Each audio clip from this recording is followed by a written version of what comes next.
Do you think you need to change your whole life to find peace? That happiness absolutely requires lots of money or perfect relationships? That you can only live without anxiety in the mountains, far from the internet and people? Then you're seriously underestimating the power of your own mind. In reality, your energy and inner balance don't depend on external circumstances. Buddhist wisdom teaches, positivity isn't a reaction to circumstances, but a daily choice. And it starts with simple things accessible to everyone. This isn't a motivational trick or a magic pill. It's a practical guide based on real Buddhist practices that you can start using today. 7 simple steps to help you boost your inner energy, calm your mind, and truly feel alive.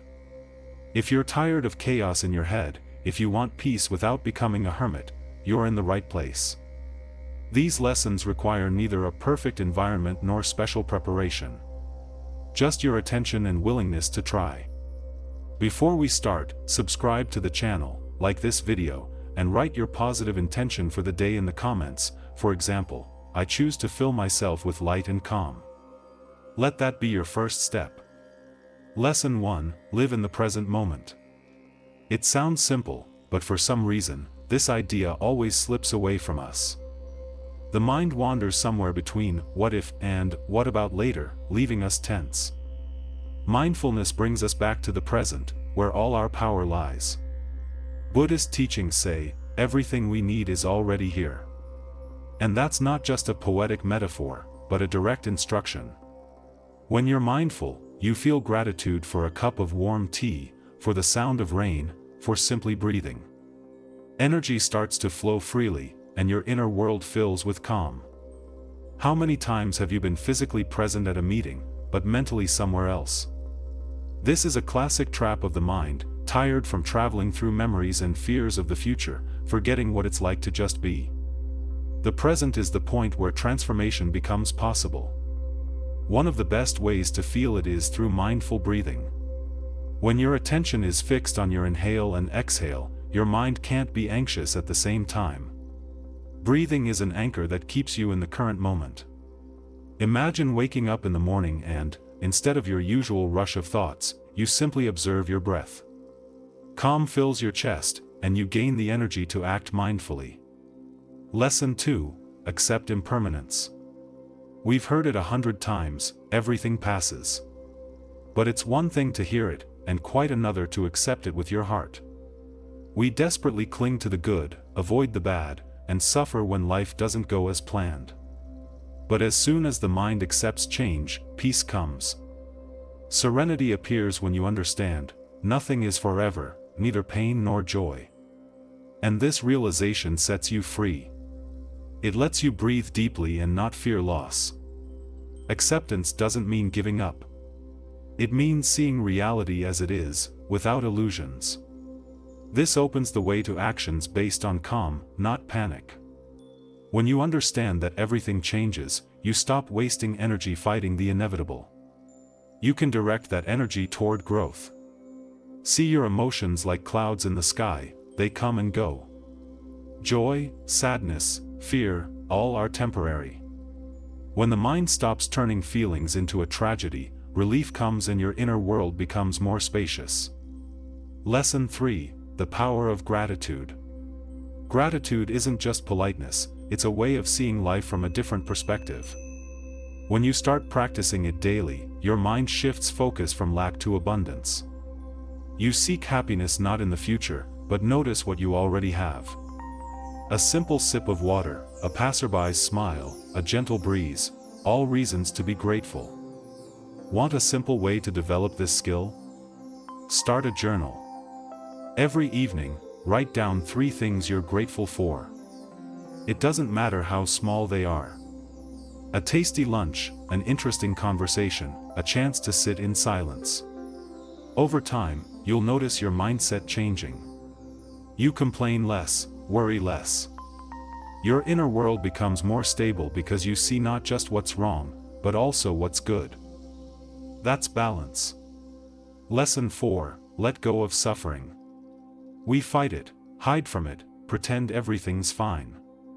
But the truth is, suffering isn't the enemy, it's a signal.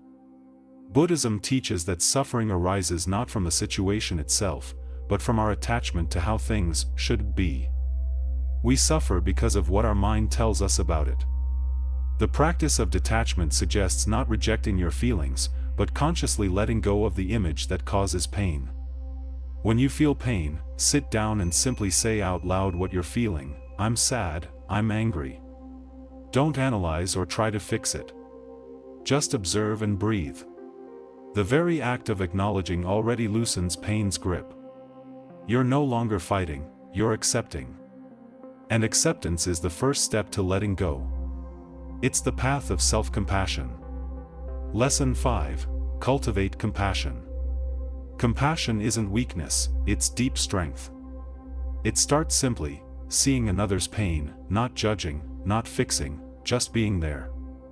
But most important is compassion for yourself.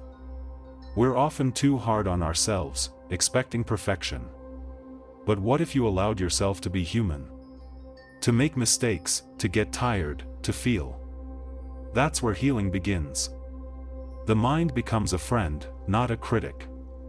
When you encounter someone's rudeness or anger, try to see the tiredness, fear, or pain behind it. It's not an excuse, but a perspective. It helps you avoid getting drawn into conflict and keep your inner peace. Wish peace for yourself and others. Even if at first it feels insincere, keep going. Over time, you'll feel your energy shift. Lesson 6. Use mantras. Mantras aren't magic spells, but words of power. Their strength is in repetition with intention. When you say a mantra mindfully, you form new ways of thinking. The mind, like water, drop by drop, changes its inner landscape. You can choose a simple phrase, I am calm, this too shall pass, I choose peace. By repeating it, you give your mind a new path, an alternative to anxious thoughts. Start your morning with a mantra, right in bed. Repeat 3 times, today I choose peace. With your eyes closed, with full attention. This sets your mind for the whole day. It's not religion, it's a tool, like breathing or meditation. You gently but persistently train your mind, guiding it toward calm and gratitude. And finally, Lesson 7, Mindful Breathing. This is the oldest practice, available to everyone. Breathing is the bridge between mind and body, between reaction and awareness. When you breathe mindfully, you reclaim your power. Under stress, our breathing becomes shallow and quick. When we're calm, it's deep and even. Breathing is both a mirror and a tool. Try it right now. Inhale through your nose for a count of 4, hold your breath for 4, and slowly exhale for 6. Feel the pause, the space, the silence inside. This practice is available at any moment. It becomes your support, restores your energy, and clears your mind. If you've watched to the end, it means you're already ready to change. Energy, peace, clarity, these aren't myths, but skills. They can be trained. Not instantly, but step by step. You already know where to start. One mindful breath, one mantra, one moment of silence. Which of these lessons are you ready to start using today? Share in the comments which one was the most powerful for you personally. Subscribe to the channel, because our journey is just beginning, and you're on the right path.